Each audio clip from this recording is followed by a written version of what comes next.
समय पहले की बात है। एक हरा भरा घना और शांत जंगल था जिसका नाम था हरितवन। इस जंगल में तरह तरह के पशु पक्षी रहते थे। कोई पेड़ों पर झूलता, कोई पानी में तैरता, कोई जमीन पर दौड़ता और कोई आसमान में उड़ता। इस जंगल में सबसे खास बात यह थी कि वहां के सभी जानवर आपस में मिलजुल कर रहते थे। हर सुबह सभी जानवर जंगल के बीचों बीच बने एक छोटे से मंदिर में जाते थे। वह मंदिर भगवान गणेश जी का था और वहां एक सुंदर सी मूर्ति विराजमान थी जो हंसते हुए बैठे हुए दिखाई देती थी। गणेश जी सभी जानवरों के आराध्य थे और सभी उनसे मार्गदर्शन और आशीर्वाद लेते थे। जंगल का राजा था शेर, जिसका नाम था सिंह भानु। वह बहुत शक्तिशाली, बुद्धिमान और जिम्मेदार था, लेकिन कभी कभी उसका गुस्सा बहुत तेज हो जाता था। वहीं जंगल की सीमा की रक्षा करता था एक निडर और फुर्तीला कुत्ता जिसका नाम था भोंपू। भोंपू बहुत चतुर और ईमानदार था। वह दिन रात जागकर जंगल के हर आने जाने वाले पर नजर रखता और किसी भी खतरे से पहले ही सबको आगाह कर देता। सिंह भानु और भोंपू दोनों ही अपने अपने काम में माहिर थे, लेकिन वे कभी आमने सामने नहीं आए थे। एक दिन दोपहर की गर्मी में सिंह भानु शिकार करके जंगल में वापस लौट रहा था। वह बहुत थका हुआ था और आराम से अपने महल की ओर जा रहा था कि तभी जंगल के प्रवेश द्वार पर तैनात भोंपू ने उसे देखा। वह सिंह भानु को पहचान नहीं पाया क्योंकि उसके ऊपर धूल लगी हुई थी और थकान के कारण वह धीमे चल रहा था। भोंपू ने बिना समय गंवाए भौंकना शुरू कर दिया। बॉम बॉम भौं, कौन है तू? जंगल में ऐसे कैसे घुस आया? सिंह भानु ने गुस्से में आंखें तरेरी और बोला, मैं तुम्हारा राजा हूं, सिंह भानु। क्या तुम मुझे नहीं पहचानते? भोंपू ने कहा, राजा हो या कोई और, मैं अपनी ड्यूटी कर रहा हूं। जब तक पहचान नहीं होती नहीं कि तब तक जंगल में किसी को अंदर नहीं जाने देता। सिंह भानु को यह बात बहुत बुरी लगी। उसने दहाड़ते हुए कहा, तू मेरे रास्ते से हट जा, वरना बुरा होगा। भोंपू भी पीछे हटने वाला नहीं था। उसने गुर्रा कर कहा, मैं किसी से नहीं डरता, चाहे वह राजा ही क्यों न हो। फिर क्या था, दोनों के बीच जोरदार लड़ाई छिड़ गई। सिंह भानु ने अपने पंजे से झपट्टा मारा तो भोंपू ने फुर्ती से बचते हुए दांतों से सिंह भानु की पूंछ पकड़ ली। जंगल में आवाजें गूंजने लगीं। सभी जानवर डर के मारे अपने अपने घरों में छुप गए। पेड़ों पर बैठी चिड़ियां उड़ गईं, हिरन दूर भाग गए, बंदर पेड़ों की ऊंची शाखाओं में चढ़ गए। मंदिर में बैठे भगवान गणेश जी ने यह सब देखा। उन्होंने देखा कि जंगल की शांति भंग हो गई है। सभी जानवर भयभीत हैं। गणेश जी ने अपने मस्तक पर हाथ रखा और हल्की मुस्कान के साथ बोले, अब समय आ गया है कि मैं स्वयं हस्तक्षेप करूं। उन्होंने अपनी आंखें बंद की और एक नीली आभा के साथ मंदिर से प्रकट हो गए।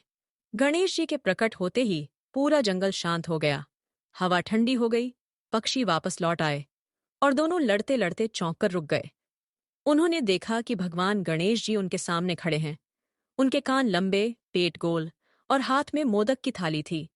उनका चेहरा तेजस्वी था, लेकिन आंखों में करुणा थी। गणेश जी बोले, क्या ये शोभा देता है कि एक राजा और एक प्रहरी आपस में इस तरह लड़े? क्या तुम दोनों को अपनी जिम्मेदारियों का ध्यान नहीं? भोंपू ने सिर झुका लिया और बोला, प्रभु, मैंने आपको नाराज किया। नज किया कि मैं केवल अपनी ड्यूटी निभा रहा था, पहचान नहीं पाया। सिंह भानु ने भी सिर नीचा किया और कहा, प्रभु, मुझे क्षमा करें, मैं थकान और गुस्से में आपा खो बैठा। गणेश जी मुस्कुराए और बोले, जो अपनी गलती मान लेता है वह सच्चा वीर होता है। अब से तुम दोनों एक दूसरे के दुश्मन नहीं, बल्कि सबसे अच्छे मित्र बनोगे। उस दिन से भोंपू और सिंह भानु की गहरी दोस्ती की शुरुआत हुई। वे एक साथ जंगल की रखवाली करते, बाचिंच की किए थे, बच्चों को कहानियां सुनाते और बीमार जानवर की सेवा करते। एक दिन जंगल में आमों का मौसम आया। पेड़ों पर पके आम लटके हुए थे, लेकिन रात को कोई आकर आम चुरा लेता था। सब जानवर परेशान हो गए। भोंपू और सिंह भानु ने मिलकर योजना बनाई। रात को भोंपू आम के पेड़ों के पास छुप गया और जैसे ही चिड़ियों का झुंड आया, उसने उन्हें डराया। सिंह भानु ने नीचे जाल बिछाया था। सुबह तक सभी चोर पकड़ लिए गए। गणेश जी ने उन्हें समझाया, और सही रास्ते पर चलने की प्रेरणा दी। एक दिन जंगल में एक चमकती पोटली मिली जिसमें नमक था।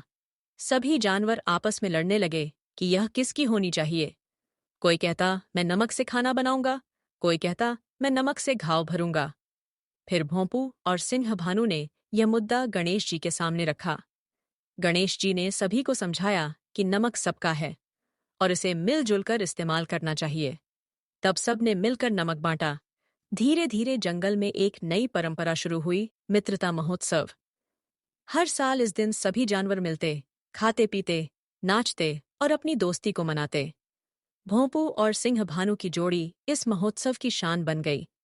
सब बच्चे उन्हीं की कहानियां सुनते, एक ये कोसिए मोए, और सीखते कि दोस्ती से बड़ी कोई चीज नहीं होती।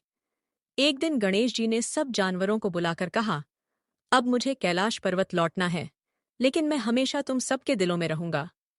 सब जानवर भावुक हो गए।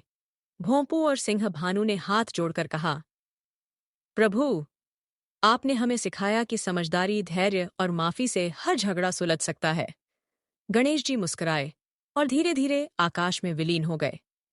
आज भी हरितवन के मंदिर में गणेश जी की प्रतिमा के सामने हर सुबह सभी जानवर एकत्रित होते हैं, प्रार्थना करते हैं और याद करते हैं उस दिन को जब भगवान स्वयं आए थे शांति सिखाने।